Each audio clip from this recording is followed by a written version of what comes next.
All right, but Craig here comes in and just makes appeal to being a simp the whole time. So let's review what Craig had to say. Having a lot of fun here in Nashville. You're all my friends, right? Yeah.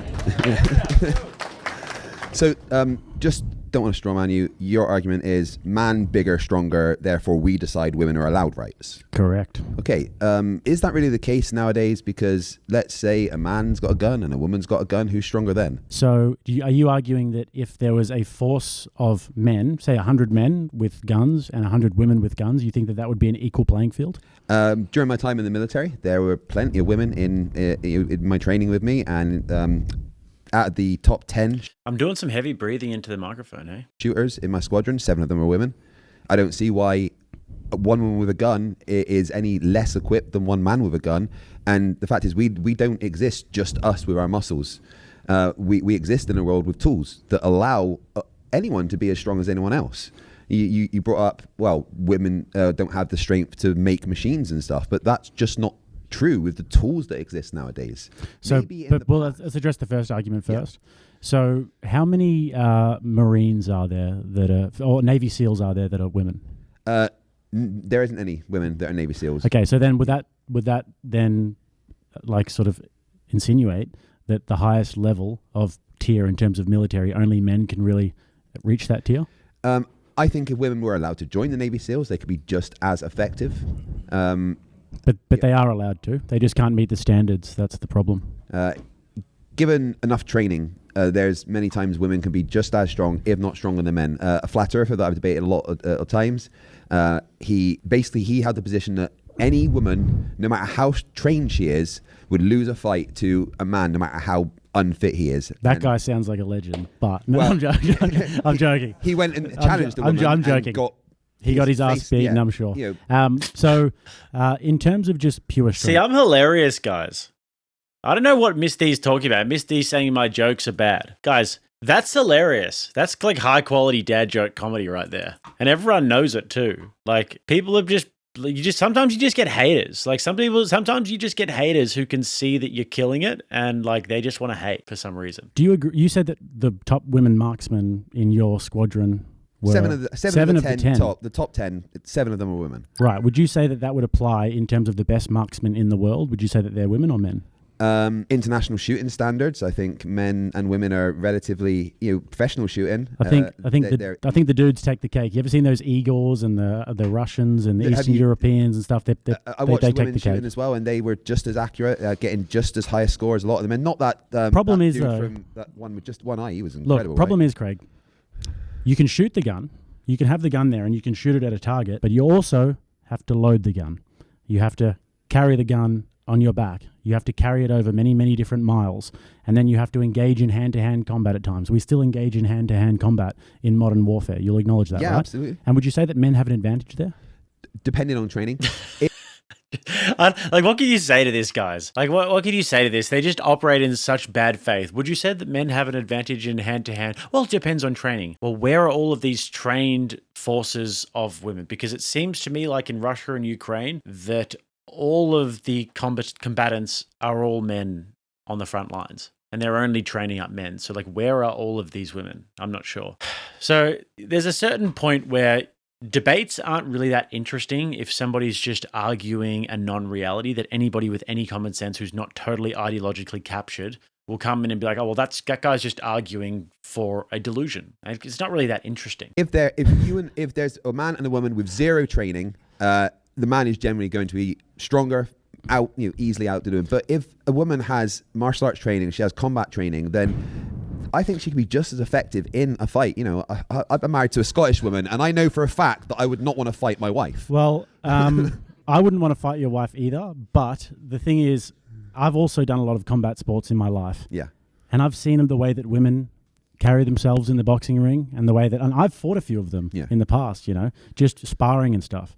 And when you hit them, it's like you've barely touched them, and then they're trying to hit you as hard as possible, and it's so cute. You're just sort of like dancing around. I'm not disagreeing with you. In general, you are right. Men are stronger. It's just the nature of how we are. Men are stronger than women. But I think we live in anybody who's done combat sports knows exactly what I'm talking about. Anybody who's done any form of combat sports where you have the big group sparring sessions and then you change every minute, change partner, change partner, change partner, change partner, and you have chicks who are doing it and they go really hard and they're all trying to act really tough and they're all trying to hit you as hard as they can, and you're just like, okay, relax, sweetie. And then you literally touch them with a little counterpunch. Their hair goes flying back, and then you feel bad for a second. But then you're like, oh, well, you're here, you're doing the sparring. Play stupid games, win stupid prizes, I guess. Now where the tools exist that women can have just as much physical force as a man. If all those things are removed and we're just left with just our physical bodies, maybe force doctrine, absolutely correct. Or definitely, because if you say maybe there, I feel like now you're operating in bad faith. Okay, no, okay, I'll retract that. If there was no tools at all, you would be correct. I would be on your side. So you're saying that in some hypothetical world, if all men were banned from training, no training allowed, and then all of the women from day dot in some sort of like a Chinese labor camp were just given all of the training and taught how to use guns and everything, then hypothetically it's possible that women could be better with weapons? Well, women would be a lot more powerful than men. Not necessarily better with weapons, because if men got the training, they could be just as good as the women.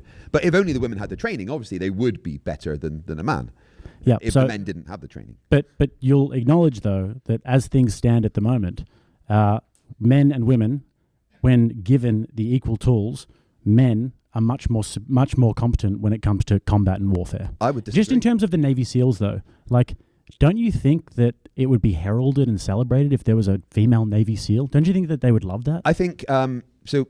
Or are they getting held about back? The Navy SEALs? The criteria are for how a man is fit, and I think when you're comparing the criteria for women and a man, women have levels of their body and abilities, and men have levels. So if for a woman to join and be a special operation, the criteria should be lowered relative to their body. They shouldn't have. Let me explain. They shouldn't. Yeah, you don't say. Have to do 1,000 push-ups the same as the man, because their body would say 700, and that is the equivalent of them doing the work. Yep. I completely agree with you. Endurance levels and things like that, those can be pretty equal. I get it. Yeah.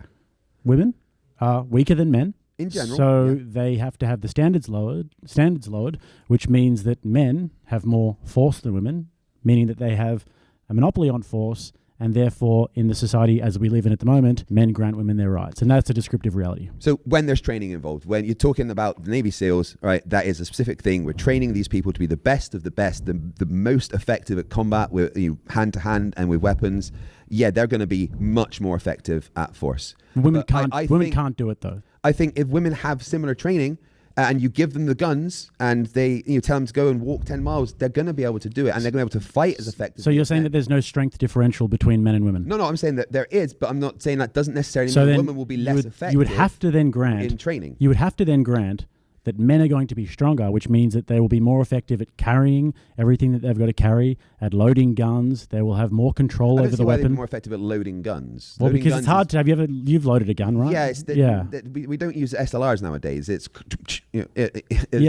but like different guns, you have different ways to load it. But like even if I granted it, they're going to have to carry the bags. They're going to have to carry all of their food. If you're like in Russia and Ukraine, for example, that war that's currently going on in the real world. Yeah. Like, they're having to go through very, very difficult terrain and different conditions, and through the snow at some points. And it's like, there's a reason why women aren't on the front lines in those wars. And that's why. Yeah, I do think that women could be on the front lines and be effective. Now, should they be put in the same squadron as men? That men are fitter and they're stronger, so men have the ability to do certain things. Women should be in support roles. No, not necessarily support roles. That might be certain roles that they're more effective at that men couldn't do, like getting in small places and stuff, just out off the top of my head. But my point is that when you're talking about pure force, we live in a world where it's easy to increase your force. So if you're talking about just because men are stronger, then I think it ignores the world that we live in general.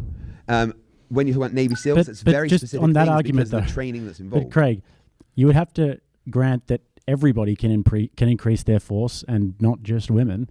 So if we both have access to this, then men are going to be able to increase their force more. Because if you're a man and you do a year in the gym of just lifting weights, you're going to get exponentially stronger than a woman who does the same thing. So men are obviously stronger. And the only thing I can really think, and I'm trying to be as charitable as possible to your point, is that if there was some hypothetical world where men were completely just banished from any sort of training, and then women were just combat trained from a very young age and then trained in weaponry and all these sorts of things, like perhaps in some sort of a hypothetical world, but that's just not the reality of the world we live in. It's not descriptively true. And this is why feminism and egalitarianism is ultimately a lie, because it seeks to create equality between the sexes, which isn't possible. Very good points here. We're done. Thanks, man. Yeah, I mean, I don't know really, guys. Like, what are you meant to even say to that sort of Love thing? to meet you. What are you even meant to say to that? The guy's just so bad faith. If you enjoyed that clip, then don't forget to like and subscribe. And if you'd like to see another one, click right here.